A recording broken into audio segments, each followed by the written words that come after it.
To describe this, to try and make some sense of this idea, Freire evokes Husserl, right? So he talks about Husserl's account of turning toward, and I'm going to describe what this means. So he talks about Husserl, right? And what I say in this point is Husserl's account of the conscious experience of turning toward, right? The landscape of intuitive possibilities, objective identification, and the foreground of intuitions. Now, how does this work? If we're talking about the problem-posing model, right, how can we understand this idea of the problem-posing model and authentic reflection, which is contingent on consciousness, sort of this reflective consciousness? How, this is probably one of the denser parts of Freire. How do we make sense of this?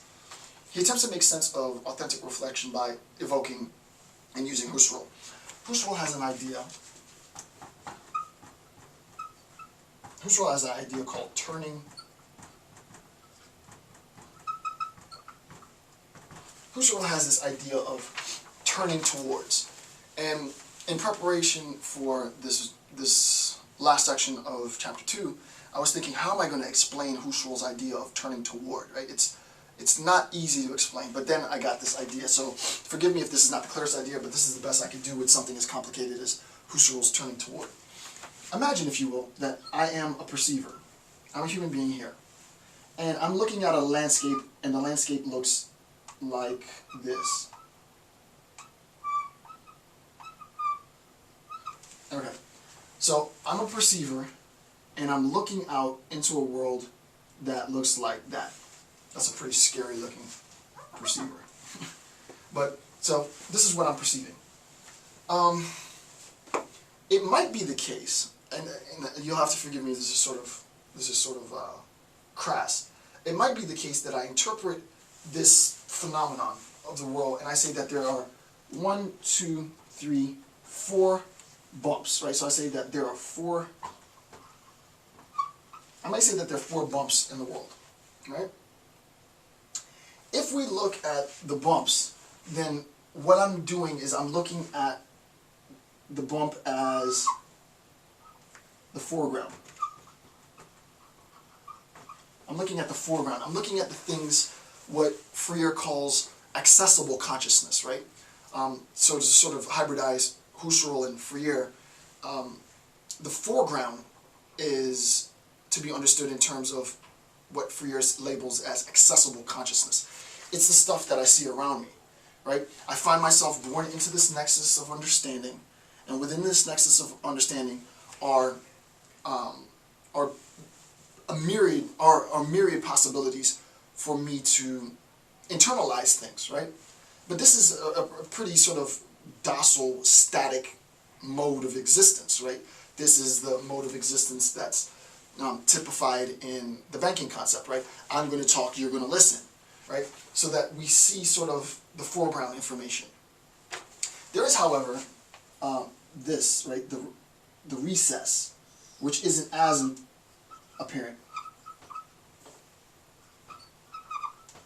The recess, which isn't as apparent, right? And you might say that there, if you're going to count this, 1, 2, 3, 4, 5, right?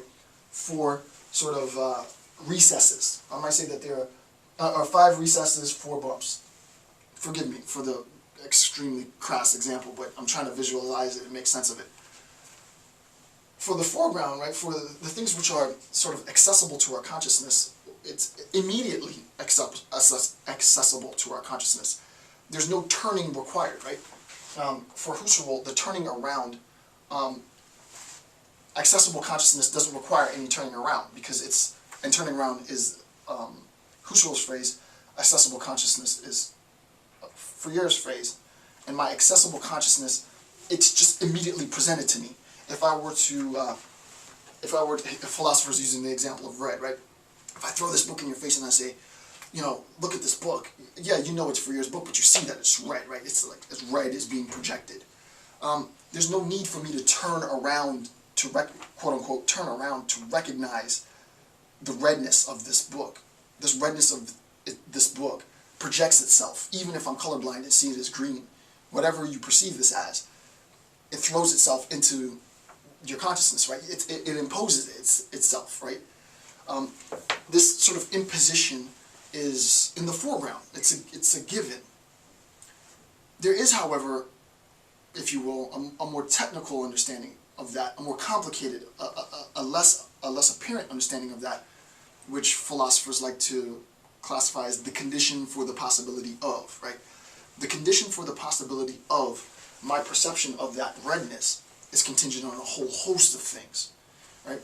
This idea of turning around in Husserl, right? The idea of turning around is a recognition of the intuitive, what I've put down as the intuitive possibilities within the landscape, right? Within, now to get specific, within an educational discourse, right? Within pedagogy, there's the information that I have directly stated, right? In reading a text, there is, Bob likes, Jack and Jill went up the hill to fetch a pail of water. Jack fell down and broke his crown, and Jill came tumbling after. Okay, I get it. That's sort of directly accessible. Behind that, right? Behind that is a deeper meaning, and what we need to do as individuals attempting to be educated, right? And also to educate others in this dynamic exchange, is that we need to turn our consciousness towards that which isn't so apparent, right? So we experience turning toward, we experience a turning toward this background, this sort of hidden, latent nexus of understanding, right? Let me try and put that in a classroom setting so that I don't completely lose everybody. Teacher gives an assignment, and I should have thought of this before I prepared the lecture, but I just thought of it. Teacher is to prepare 2 assignments, right? The first assignment, the teacher instructs students what to do. Take out a pencil, write for 10 minutes about your summer vacation, hand in your paper. Okay, simple enough.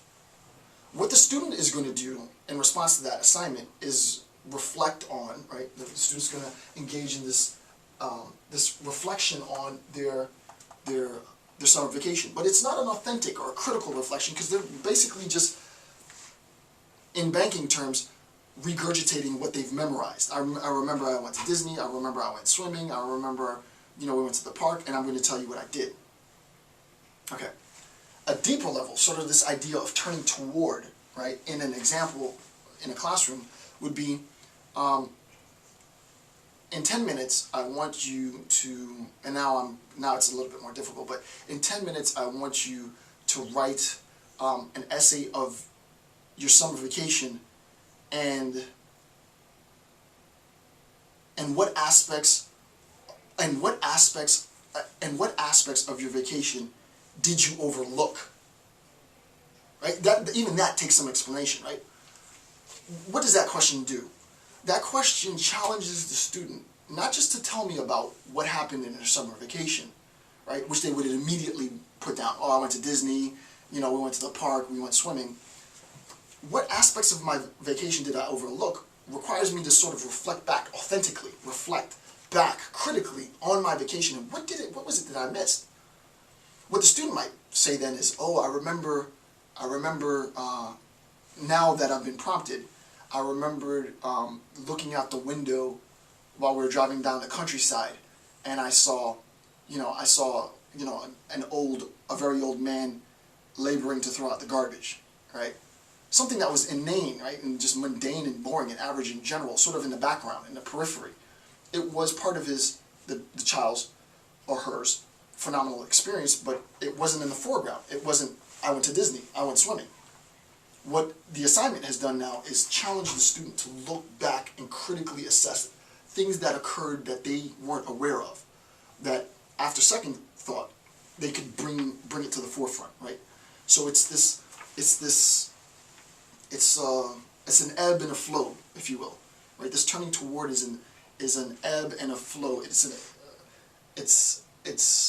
an attempt to bring what is hidden into clearer sort of observation, right? That's the best way that I can sort of articulate it. And there's a lot more there. I mean, I could do just a lecture in itself on Husserl's idea of turning toward, but it's sort of like this distinction between the background and the foreground.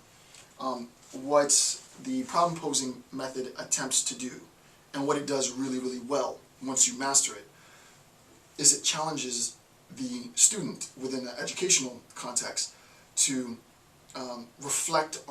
authentically reflect on sort of the background rather than the foreground.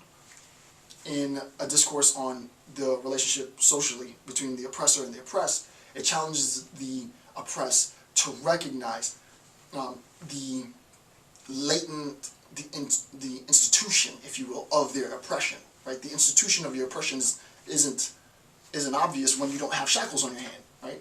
When you have shackles on your hand and you have shackles on your mind, what you need to do to recognize, to liberate yourself from this oppression, which is not apparent, is that you need to have this turning toward, right? You need to have this turning toward and a recognition of the institution of my confinement, right? Which the vast majority, unfortunately, the vast majority of people never attain, right? It is extremely, extremely difficult.